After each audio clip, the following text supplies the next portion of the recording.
Cheese and onion pasties today. Okay, so I've obviously got an onion, and we're going to peel that in the usual way. Take the top off. Yes, we're just taking the stringy bit of the top off, yeah? Not too much of the onion. We're going to take just the hairy bit off the bottom, where the roots are. And then we're going to peel the skin off, take the layers off. One onion peeled. Okay, I'm going to cut it in half. Should we do it today? No.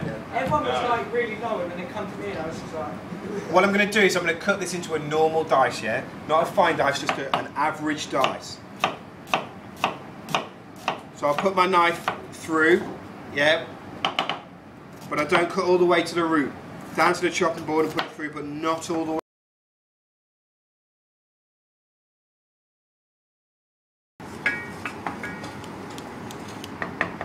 So my root's looking like it's nearly done. Yeah, I've only got a little bit in there, but it's broken up and it's starting to come back together again. Let's have a butcher's.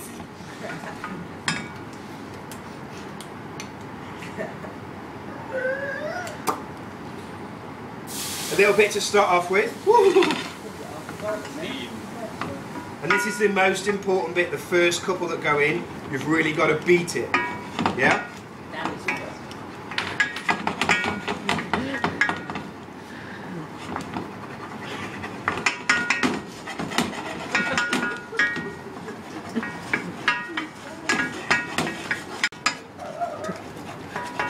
Bechamel sauce should be easy now, right? Yeah. Easy. Bet you could do it in your sleep, couldn't you, James? Why reading mine? One arm time behind your back, standing on one leg hopping. Look at that, I can. Yeah, did you do that all the time then? Huh? Did you do that all the time? Oh yeah. I won't for this demonstration, I might get confusing.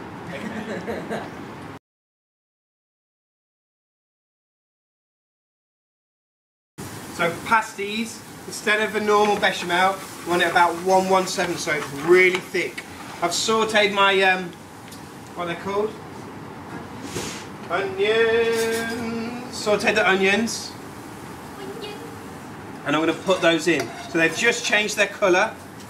They've just gone like opaque, so they look a bit see-through-ish. They're not so white. And that means that they're letting a bit of sweetness out. Yeah, they don't taste as harsh. So that goes into the pan. I season those onions as well. I put some salt and pepper on them. Okay, next I'm going to add my cheese. Lots of cheese, because it's a cheese and onion pasty. Now just allow that cheese to melt.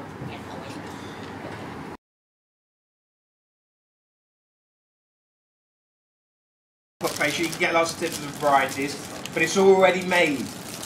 If we make it ourselves, it takes a long time. We have to keep folding the pastry, putting some butter in it, putting it into the fridge, put some butter in it, fold it, put it in the fridge. It takes quite a while to make.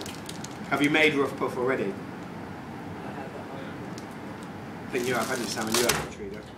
Okay, so it's got its directions on the back. And these are called manufacturer's instructions. And we must always follow the manufacturer's instructions about how to store it and how to prepare it. And it'll tell you on the back how to do that. Once you've been cooking a while and you start to know what's written on there, you don't have to worry too much.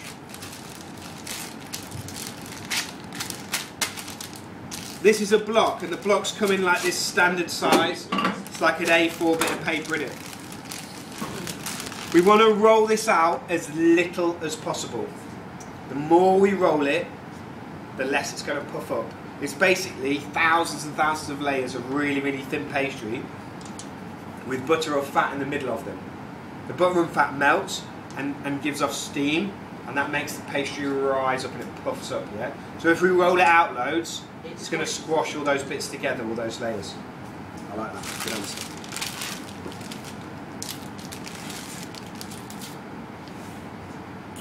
Probably going to try and make about 4 pasties, I reckon. So I'm going to take about 3 fingers worth of this block.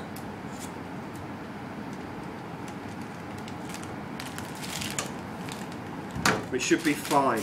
I'm then going to seal up the rest of the block. If I leave that block out for the next person to come along, it's going to start to dry out and it won't be good for them.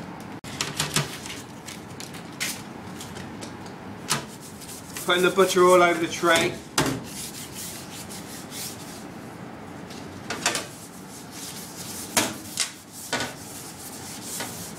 And then we do the flour technique. And then you're going to tell me how to do the flour thing. Come on, James. Put a little bit of flour on. Start shaking it. Or, Like that. and, yeah, you start shaking it. That's covered it all, yeah? Yeah. And that's going to be non-stick, but also it's going to give that lovely crispness to the bottom. It's going to have an even colour, isn't it? And then what I've also done is put a bit of flour on my board. It's a win-win situation. So a bit of flour over my my puff pastry. I've got my rolling pin and I'm gently rolling it, yeah? If I go, I'm going to squeeze all those bits together. So gently, gently, and trying to do it as evenly as possible. Yeah, it's easy with puff pastry to push it harder in the middle than it is at the edges, so it bows like this. You want to be very, very conscious of doing that, so it's going to make your pasty rise up wrong. Get on.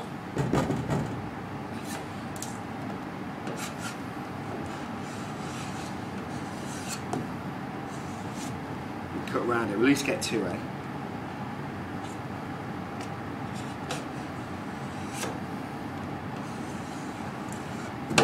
Ooh.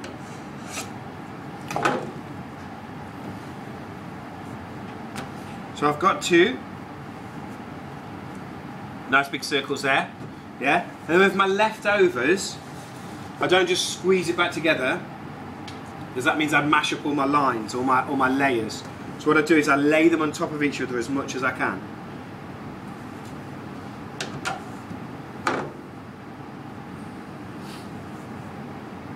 Like that, and then I can roll that out again and start again, yeah? Because I'm still keeping those layers going. I'm not going to do that today. Okay, so I've got my little circles now, which is my pasty. In the middle of the circle, as much as in the middle I can guess, I'm going to make another little roll like that. Roll it out a little bit. So I thin it out. So it's not a circle anymore. It's kind of stretched a bit. Okay? I can. And I've got a little bit of water in a pastry brush. And I'm going to paint one side of it so it sticks.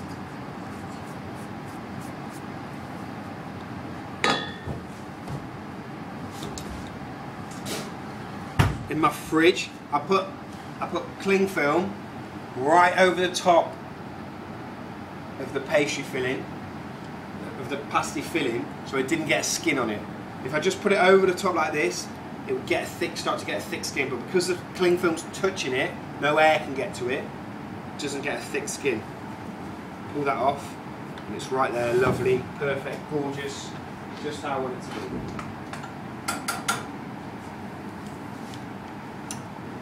So I take a little bit of the filling and I put that in the middle.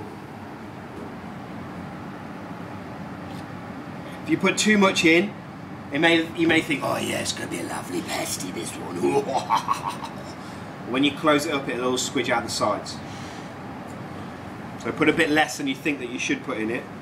Then we're going to fold it over and we're going to stick the two pastry bits together gently at first so we can squeeze out any air that gets stuck in there. When I've put it down, I've left this side open.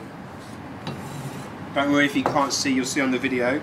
Left this side open and I'm squeezing it around the edge, letting any air out that's in there. Then eventually I seal it off. If any of the pasty filling gets into the edge, it might not seal properly. When it cooks, it will come out of that gap. Okay? Then all I'm doing is using my thumb and my finger to push that together as much as I can. I'm rubbing my finger along the edge now. Along the edge there, to try and seal that up as much as I can. I don't want any gaps.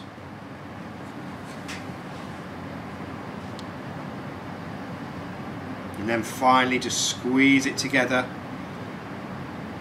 Don't want to lose any of that beautiful filling that I've made. Okay, as you can see, or you might not be able to see, but you'll see on the video, I've kind of given it a bit of a shape here. Yeah, so it's definitely got a top and a bottom to it. Okay, I'm then going to take my knife and really gently just put some lines over the top of it. Try not to cut into the pastry all the way to the bottom. That's just to make it look pretty. Here I've got a little bit of egg wash. So I've got an egg in there, I'm just beating that. I could add a bit of milk if I wanted to, or a bit of water. And I brush that over the top of my pasty. This is going to make it, what do you think it's going to do to it? What do you say? Golden brown. Golden brown, yeah, it's going to make it shiny.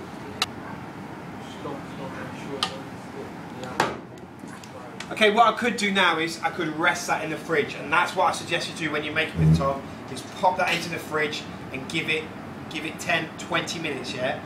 Like you said, Liam, to bind it together to make it one solid thing. When we roll out puff pastry, we want it to go back to its normal shape. So if we cook it straight away, it can come out all a bit weird. Okay, so let's rest that.